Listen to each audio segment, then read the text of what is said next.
Now we're looking at wind, and wind energy really is basically capturing the energy from wind. And they put up these wind turbines that we'll be doing a lab on in places where there's high amounts of wind.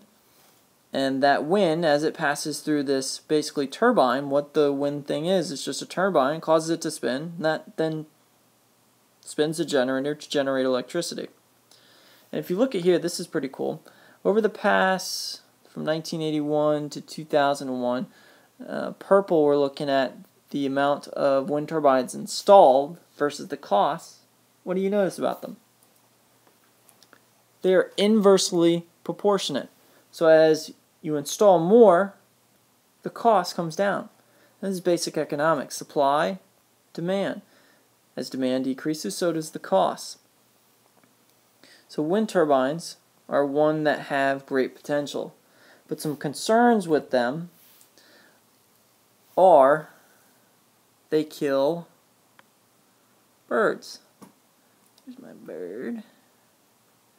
So birds flying through can migrate through. They can get whacked by these big blades. These blades are very big, very large.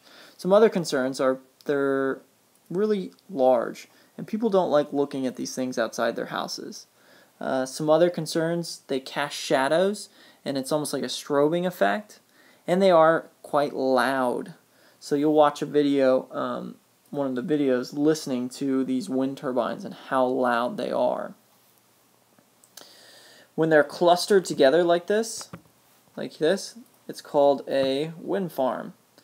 And wind turbines have been used for hundreds of years, usually to pump water or irrigate fields in the past, but now to produce electricity by turning a generator.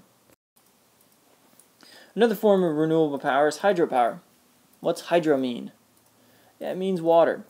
So anytime you see that, hydro. Which uses the flow of electricity due to gravity to generate electricity. Worldwide, 19% of our electricity is produced by hydropower. Some problems is schistosomatosis in Egypt, and we've got some nice pictures here you can see with these individuals that are infected with this, and it's a parasite that tends to build up in large reservoirs that you have to produce with hydropower.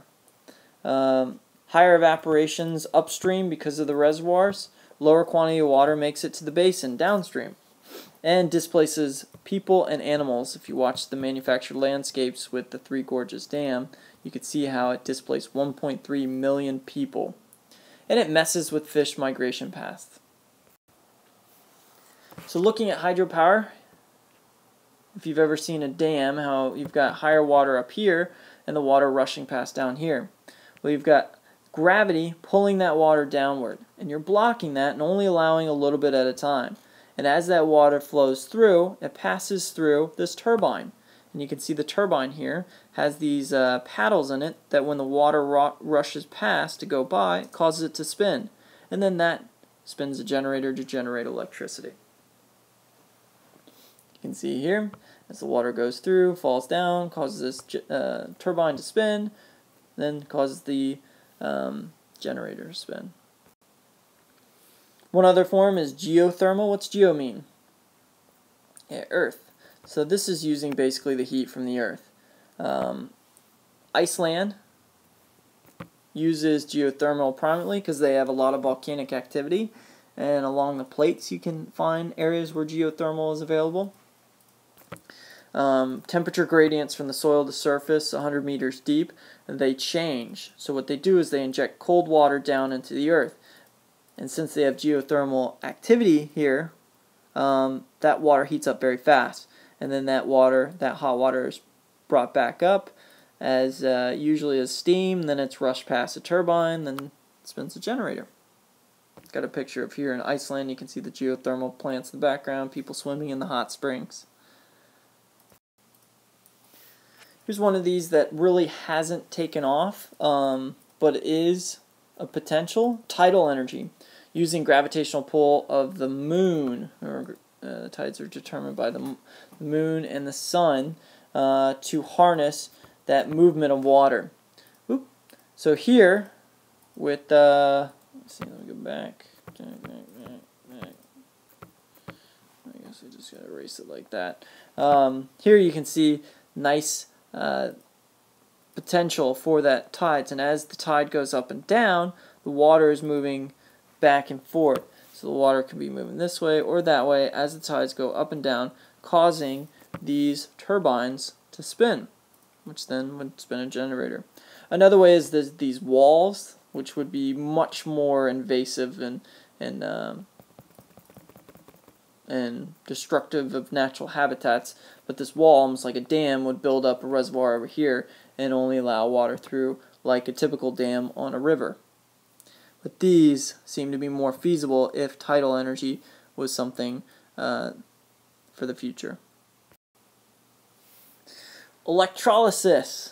This one is really cool, and this is used in fuel cells, and we'll be dealing with fuel cells in our lab.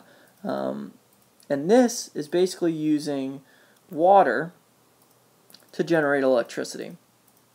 And how this works is you can break water down into hydrogen and oxygen with electricity. And then once you have hydrogen as a fuel source, you can use hydrogen to generate electricity with this fuel cell. This entire thing is a fuel cell. And when you pump hydrogen in and force it across this semi-permeable membrane, the hydrogens break apart and they lose an electron. And that electron flows in this direction. Remember, a flow of electrons is electricity. So as the hydrogens pass through a semi-permeable membrane and they eventually come back over on this side, they gain that electron again, then mixing with oxygen. And then when you mix hydrogen plus oxygen, you eventually make H2O. So you need hydrogen to put into this system, which you can produce through electrolysis. But once you have the hydrogen, pumping it through a fuel cell, your only waste product is water, which is pretty cool. There are quite a few hydrogen cars out there, and that could be a potential for energy source in the future, is hydrogen.